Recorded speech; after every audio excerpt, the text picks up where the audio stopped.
Oi pessoal, aqui é a professora Érica e nós hoje vamos falar um pouquinho sobre a Primeira Grande Guerra, né? E a primeira coisa a se falar é sobre o termo comumente utilizado, que é a Primeira Guerra Mundial, né? Nós sabemos que uma gama gigantesca de historiadores hoje em dia tem modificado um pouquinho a forma de falar Primeira Guerra Mundial, né? Por que não se usa mais tanto esse termo mundial? Porque a Primeira Grande Guerra ela centralizou a maior parte, vejam bem, não estou dizendo que só aconteceu dessa forma, mas ela centralizou a maior parte dos seus acontecimentos no continente europeu, né? E se ela concentra a maior parte dos seus acontecimentos no continente europeu, você não tem essencialmente uma guerra mundial. Mas, Érica, houve participação dos países africanos, de países asiáticos, inclusive de países americanos? Sim, eu estou falando dos conflitos diretos, né, que na sua maior parte foram no continente europeu. Então, para evitar qualquer tipo de problema, muitos teóricos hoje utilizam somente o termo Grande Guerra, né, Primeira Grande Guerra. E ponto, tá? Então, tanto faz se você encontrar o termo Primeira Guerra Mundial ou Primeira Grande Guerra, todos dois você pode aceitar, porque são considerados até mesmo corretos. Então, vamos falar um pouquinho desse conflito, que é considerado o primeiro grande conflito do século XX e talvez um dos maiores conflitos internacionais da história da humanidade. Ele efetivamente começa em 1914 e conclui-se, entre aspas, e vocês vão saber depois por quê, em 1918. Né? Mas um conflito desse porte não acontece de uma hora para outra, né, gente? Você não tem um cara levantando de manhã e falando, peraí que eu vou ali causar uma guerra internacional. Bom, pode acontecer, né? Mas isso é uma outra história. Então, voltando. Nós temos alguns antecedentes que vão se fazer importantes nesse momento. O primeiro deles, e que nós já vimos em outros momentos, é a questão do imperialismo, né? As disputas imperialistas, que talvez seja o principal antecedente da Primeira Grande Guerra. E essas disputas imperialistas, a gente vai lembrar bastante das rivalidades entre as grandes nações industrializadas que dominavam áreas nem tão industrializadas assim, né? Principalmente nações como França, Inglaterra e Alemanha, que não por acaso vão ser os principais nomes da Primeira Grande Guerra.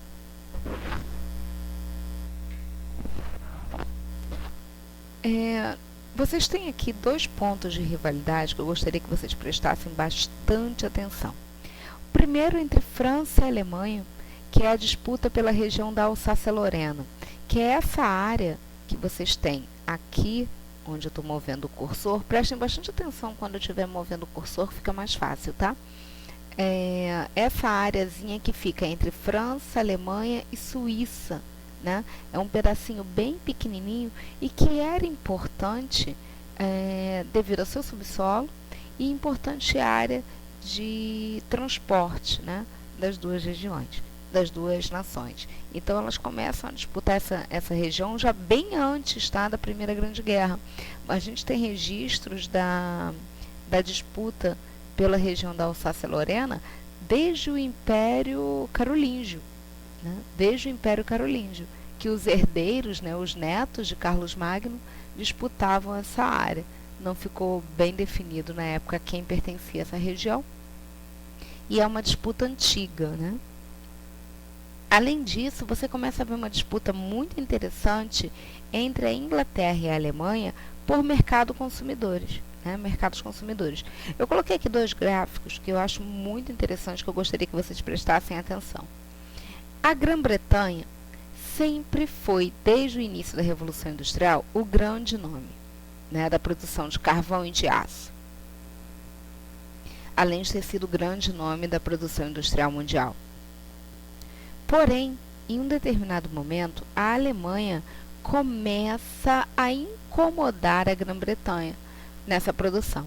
Para vocês terem uma olhada, para vocês darem uma olhadinha aí, a produção de carvão, que era o principal combustível da época, em 1860, na Grã-Bretanha, era de 81 milhões de toneladas.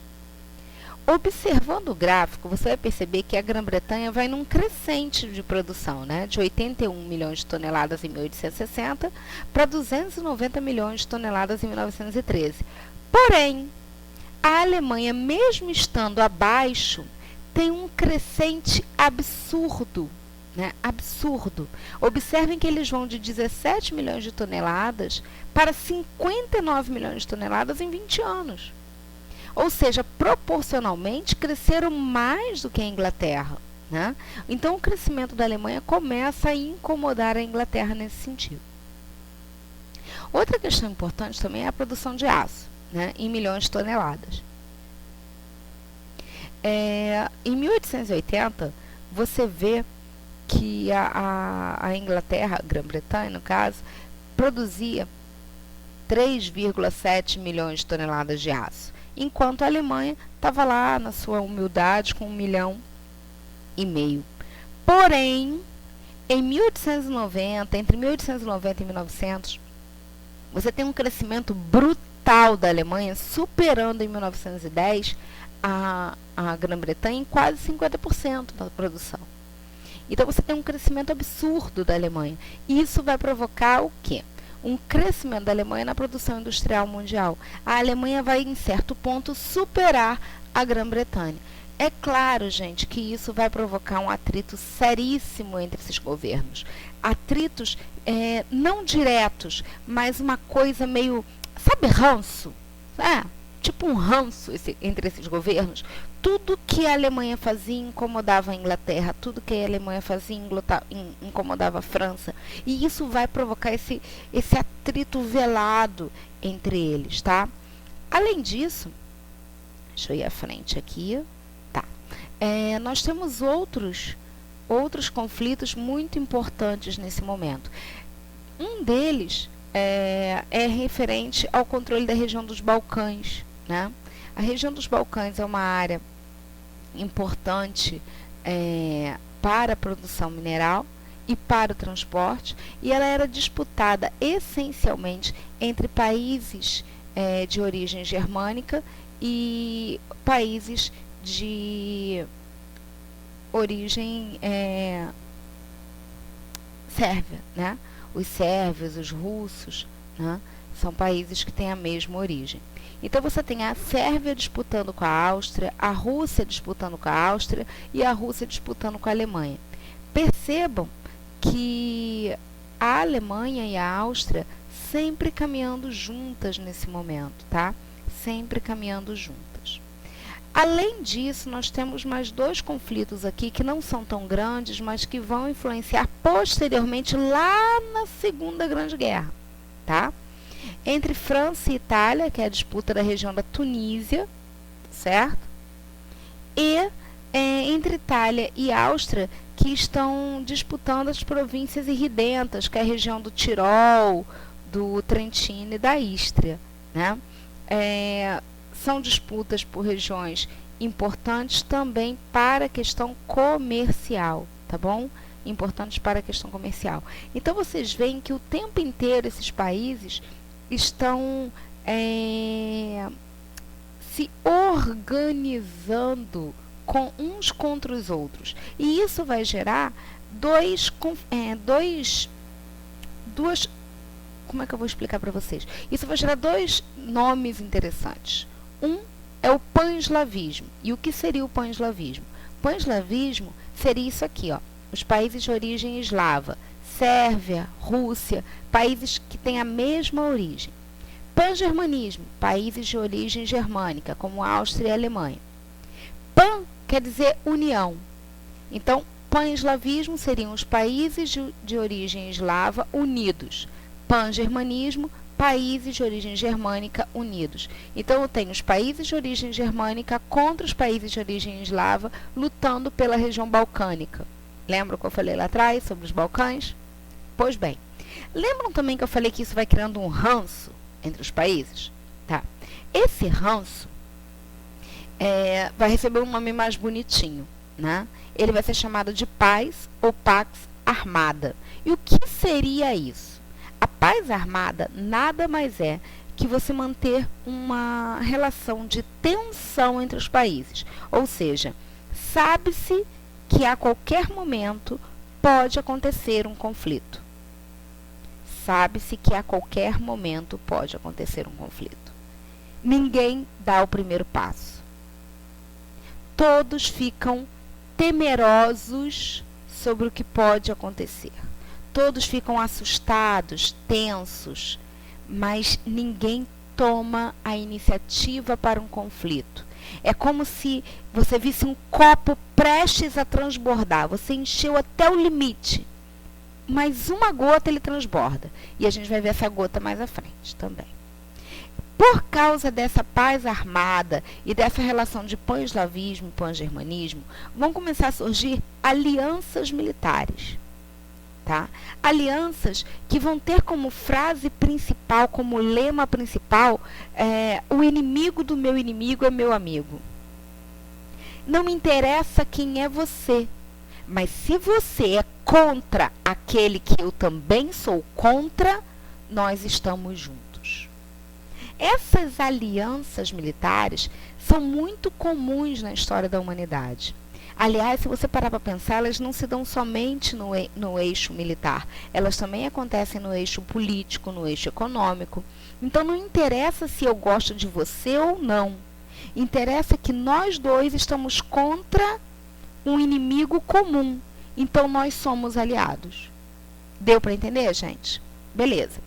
Dessas alianças militares, duas vão se destacar. Talvez vão ser os grandes nomes da Primeira Grande Guerra. A primeira é a Tríplice Aliança, que é formada por Alemanha, Áustria e Itália. E depois você tem a Tríplice Entente, que é formada por Inglaterra, França e Rússia. Para a Tríplice Aliança, eu abro um parêntese aqui e quero que vocês prestem atenção. A Itália, está até com um asterisco aí no nosso slide, a Itália, ao longo da guerra, vai ficar meio em cima do muro. Ela vai perceber que a Tríplice Aliança está perdendo força e vai tentar entrar para o lado da Tríplice Entente, que não vai aceitá-la. Então, a Itália fica meio em cima do muro. E ao longo do processo de conflito, a Tríplice Aliança vai receber alguns outros países, como o Império Turco-Otomano, a Bulgária e outros. Além disso, a Tríplice Entente também vai ter alterações. Ao longo da guerra, países como o Brasil vão apoiar a Tríplice Entente e os Estados Unidos da América. Porque a Rússia sai da guerra em 1917, por causa da Revolução Russa, que a gente vai ver em um outro videozinho, tá? Até aí, tudo bem? Então, vamos adiante. Opa, passei demais, voltei. Aqui vocês têm um mapa que mostra um pouco da Europa antes da guerra, e mostra as suas alianças militares. Eu sei que essa imagem não está muito legal, porque é um mapa que quando a gente pegou essa imagem, ele ainda estava com pouca definição. Mas vocês encontram imagens mais atualizadas, tá? Atualizadas, que eu digo assim, com uma definição melhor, né? Mas aqui dá para ver legal o que eu quero mostrar para vocês. A princípio, eu quero que vocês percebam o seguinte. Aqui, cadê meu mouse? Está aqui. Países da Tríplice Aliança. São esses em amarelinho, tá? Não sei se para vocês já aparecem em amarelinho. Mas países que fazem parte da Tríplice Aliança, tá? Aqui são os principais eixos da Tríplice Aliança, tá? Áustria, Alemanha e Itália estão bem unidos aqui. Você vê que são os três principais. Aqui são os países que entram depois. O Império Turco-Otomano, a Bulgária e tal.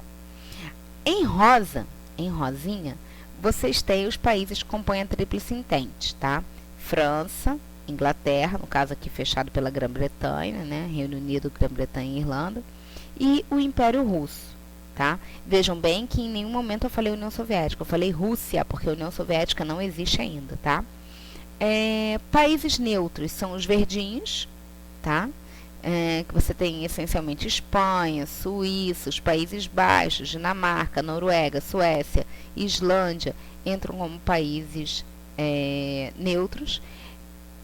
A Itália, ela está arriscadinha porque ela vai tentar mudar de posição em um determinado momento, tá? Ela, em 1915, como eu falei para vocês, ela tenta mudar de posição. Então, você tem a Itália com uma coloração um pouco diferente. E aqui você tem os países em roxinho, pequenininhos, como, por exemplo, a Bélgica, a Albânia, a região de Montenegro, né? São áreas que vão ser invadidas pela Alemanha e pela Áustria-Hungria mais à frente, tá? Além disso, a Primeira Grande Guerra vai ser marcada por propagandas militares assim muito bem organizadas, muito bem feitas. Entre elas, vocês têm aqui dois cartazes de propaganda de guerra que eu achei muito interessante, que um é o cartaz da Tríplice Aliança, o outro é o cartaz da Tríplice Entente, em que você vê claramente aqui na Tríplice Aliança, ele está em alemão, tá? Ele fala da união dos países de origem germânica, né? E aqui você tem da Tríplice Entente com a bandeira da França, da Grã-Bretanha e do Império Russo, né? Assim como a Bélgica embaixo, né? Dizendo que eles estão unidos, né? Unidos para fazer alguma diferença aí no processo da guerra, certo? Bom, lembra que eu falei do copo d'água? Que essa paz armada era como um copo lotado de água até a borda. Pois bem, uma gota podia transbordar, lembram disso? E aconteceu a tal gota d'água. A causa imediata para a guerra. Lembrem-se do que eu estou falando para vocês. Uma guerra não acontece de uma hora para outra. Ela vem num processo crescente de conflitos e tensões. Uma coisinha de nada pode eclodir um conflito dessa forma. Então, vocês têm aí como gota d'água o assassinato do herdeiro do trono austríaco, que era o Francisco Ferdinando, que é esse carinha aqui, ó.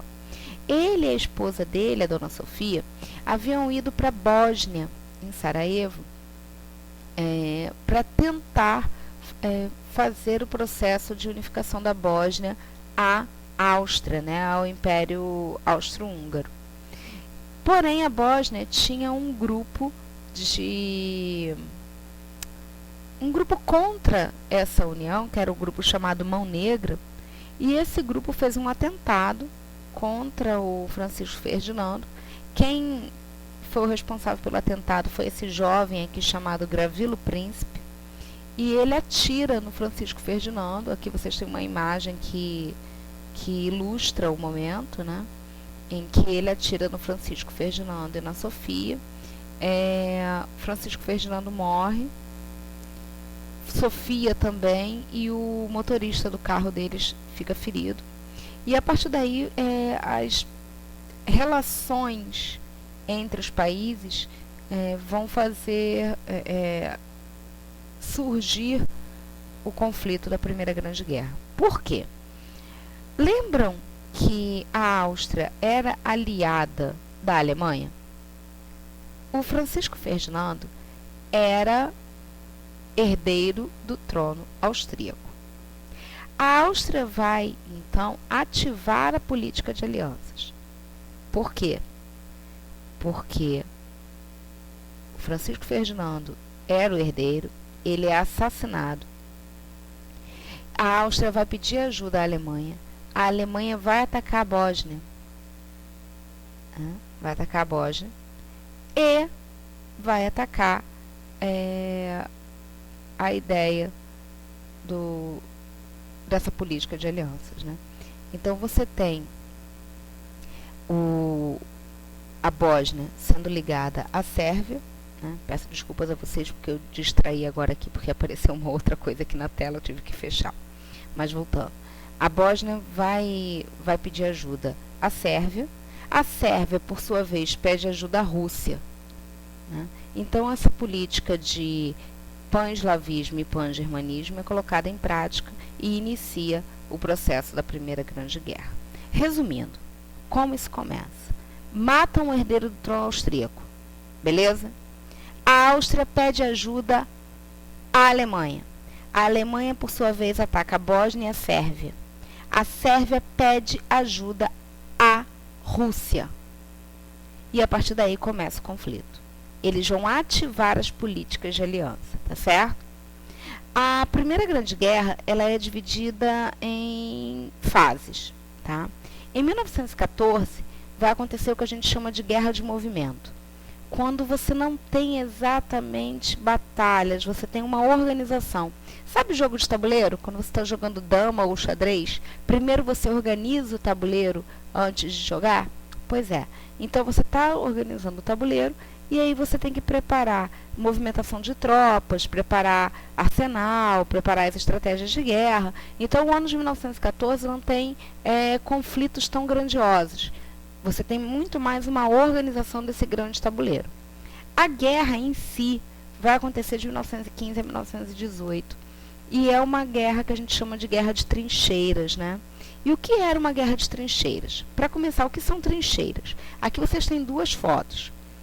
Trincheiras são valas, né, buracos literalmente no chão, onde os soldados se protegiam durante as batalhas. Só que não pensem vocês que eles ficavam aqui por umas horinhas só, não. Podia acontecer eles ficarem nesses buracos por semanas, né? E aí nesses buracos eles conviviam com ratos, inundações, frio, neve, alagamento. Isso vai provocar uma série de doenças. A vida não era nada confortável nas trincheiras. A Primeira Grande Guerra é considerada uma das guerras mais sangrentas que a história da humanidade registra dentro do século XX, até mais do que a Segunda Guerra. E vocês vão falar para mim, mas por que, Érica, até mais que a Segunda Guerra? Porque na Segunda Guerra você teve bomba atômica, na Segunda Guerra teve holocausto, sim. Só que na Primeira Grande Guerra eles usaram uma arma que talvez seja a arma mais perigosa de todas. E vocês sabem qual é? O ser humano. O combate homem a homem. Na Primeira Grande Guerra você não tem tantas armas de destruição em massa no início. Depois você vai ter. Depois você vai ter principalmente armas químicas. Tanto que se vocês observarem, esse soldado aqui, ele está usando uma máscara de gás. Tá? Uma máscara antigás. Eles vão usar algumas armas químicas. Mas, a princípio, o que você tem é a luta homem a homem. Se você olhar a arma desses caras, é tipo um fal, que chama. Ela tem, além de ser uma arma de fogo, ela tem uma ponta, não sei se vocês vão conseguir visualizar, ela tem uma ponta aqui assim, que é como uma faca. Acabou a bala, eles vão usar lâmina, né? Então, foi uma guerra extremamente sangrenta. A quantidade de mortos, a quantidade de feridos, né, de desmembrados, né, é absurda. As imagens de batalha da Primeira Grande Guerra são realmente imagens chocantes, né, chocantes. E que, por motivos óbvios, eu não vou colocar aqui para vocês, mas são bem chocantes. Você tem perdas absurdas dos dois blocos, né? E há uma certa paridade, né? Colocamos aí paridade entre países beligerantes, ou seja, há uma certa igualdade entre os países que estão lutando. Porém, em 1917, um acontecimento vem abalar o conflito mundial, que é a saída da Rússia. Eles vão assinar o acordo de Brest-Litovsk, e vão sair da guerra. Por quê? A Rússia estava passando por problemas internos devido à Revolução, né?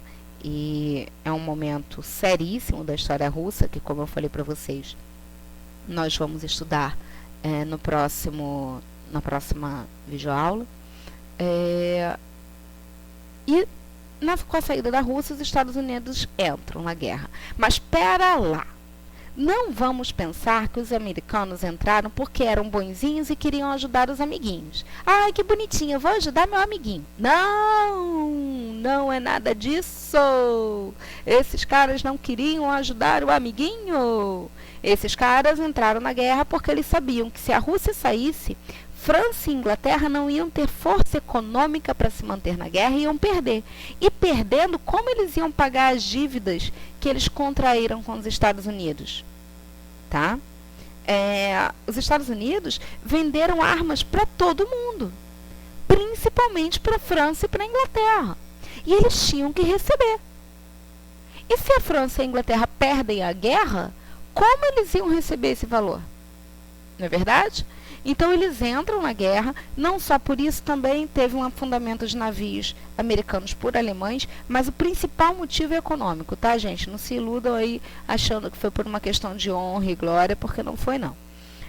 E essas duas alterações vão mudar o caminhar da guerra. Se antes eu tinha uma paridade, eu tinha uma igualdade entre as duas tríplices, né? Entre as duas alianças na guerra, agora a coisa muda de figura. Os Estados Unidos entrando vão levar uma força bélica muito maior à Tríplice Entente. Tanto que em 1918 você tem a vitória da Tríplice Entente, assim, inquestionável, né? Uma vitória inquestionável. Tá, Érica, beleza. Acontece esse conflito todo, mas e as consequências? Bom, vamos lá. Consequências dessa guerra. Peço desculpas a vocês que saiu com trema. Depois eu tenho que trocar isso. Consequências dessa guerra. Aproximadamente 13 milhões de mortos. Galera, olha só. Para pensar numa parada seríssima. Eu estou falando do início do século XX. Eu estou falando de um momento em que a população mundial é muito menor do que é hoje. Muito menor do que é hoje. 13 milhões de mortos é coisa pra caramba! É muita coisa. Então, assim, é um número de mortos absurdo, tá? Uma outra consequência da Primeira Grande Guerra é que os Estados Unidos vão ascender como maior potência internacional. Tanto economicamente, como belicamente e politicamente falando, eles vão crescer.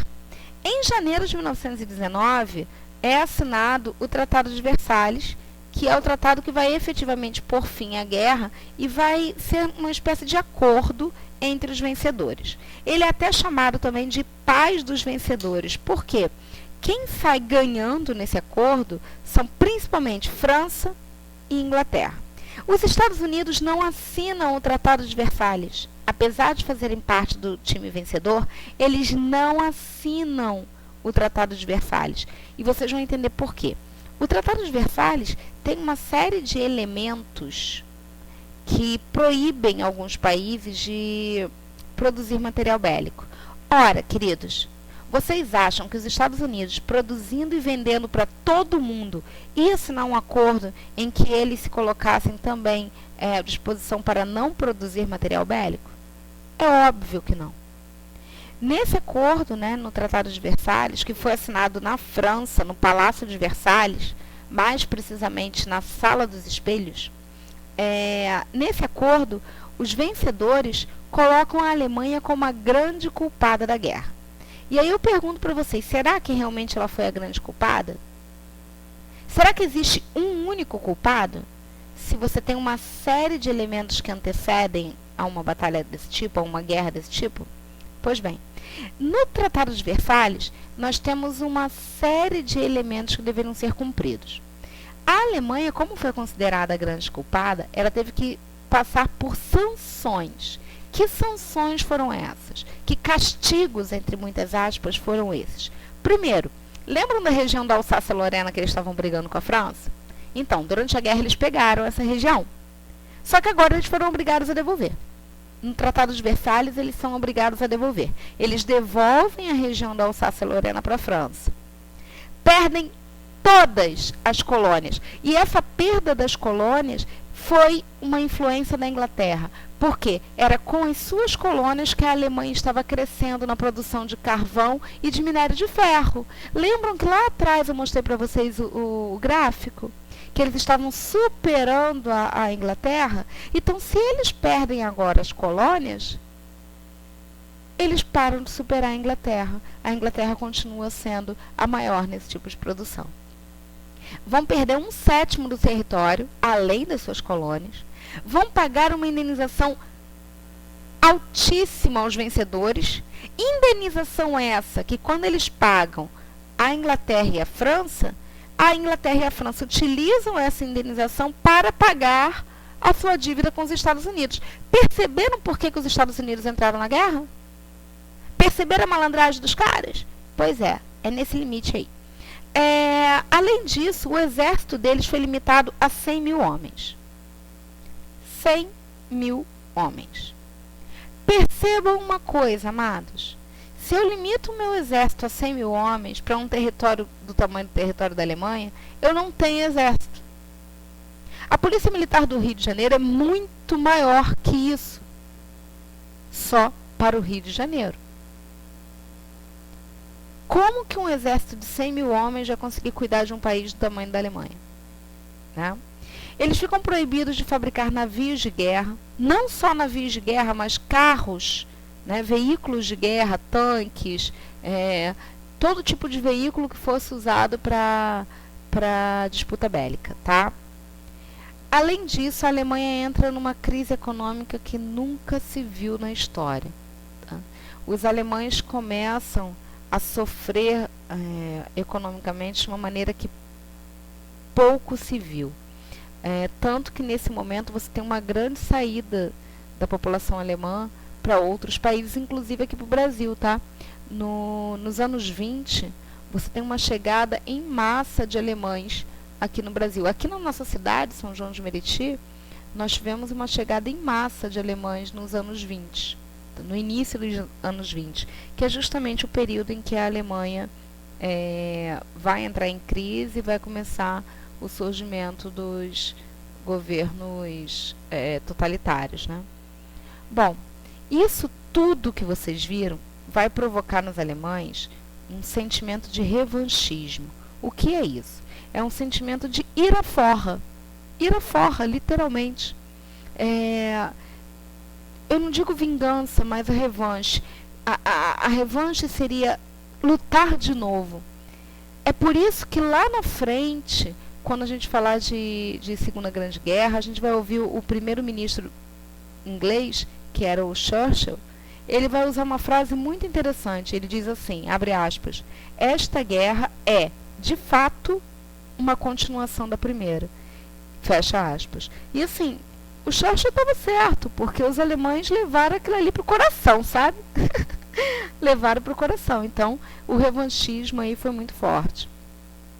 Além disso, para tentar manter a organização mundial, manter a paz mundial, vai ser criada a chamada Liga das Nações. Vejam bem, sem a participação dos Estados Unidos, que não queriam entrar. Lembrem-se que eles não queriam ser fiscalizados. Sem a participação da Rússia, que estava passando por um problema interno.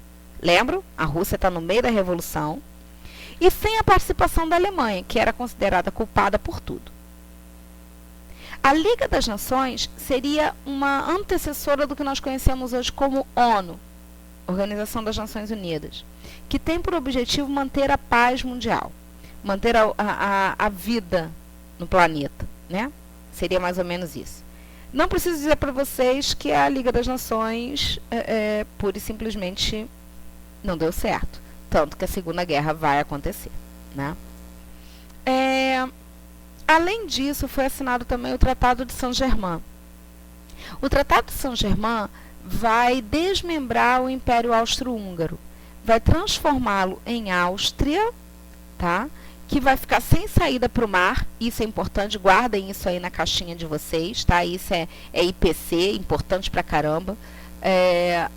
O Império Austro-Húngaro fica sem saída para o mar, que ele agora vai passar a se chamar Áustria, e surgem novos países na região desse antigo império. Que novos países são esses? Polônia, Tchecoslováquia, Hungria e Iugoslávia. Além disso, são criados novos países na Europa. A Finlândia, a Lituânia, a Letônia e a Estônia. E o Império Turco Otomano, que havia apoiado a Tríplice Aliança, lembra que eu tinha mostrado ele para vocês? Pois bem, ele vai ser desmembrado e em seu lugar vão surgir vários países, como a própria Turquia, a Líbia, a Síria, a Jordânia, a Palestina e o Iraque. Certo? Até aí tudo bem, galera?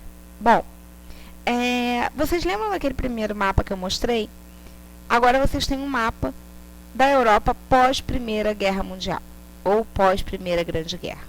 Aqui você já vê a União Soviética, né? União das Repúblicas Socialistas Soviéticas, a parte europeia, porque tem a parte asiática, tá?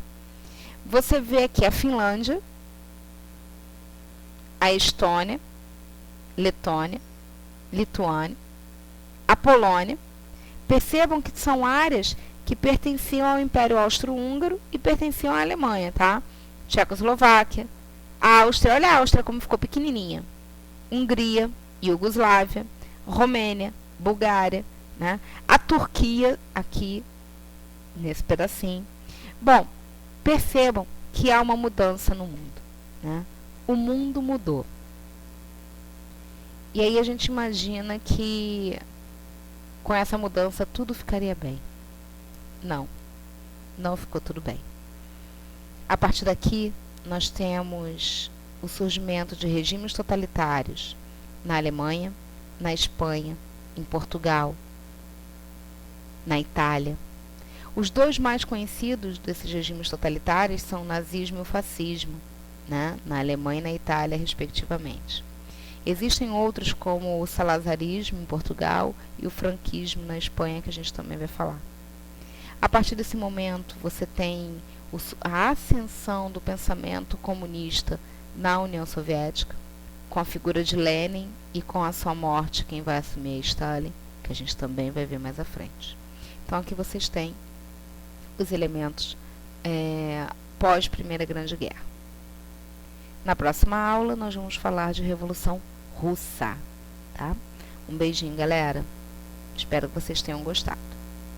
Coloquem, mandem um feedback pra gente, para dizer o que vocês estão achando, tá? Um abraço a todos.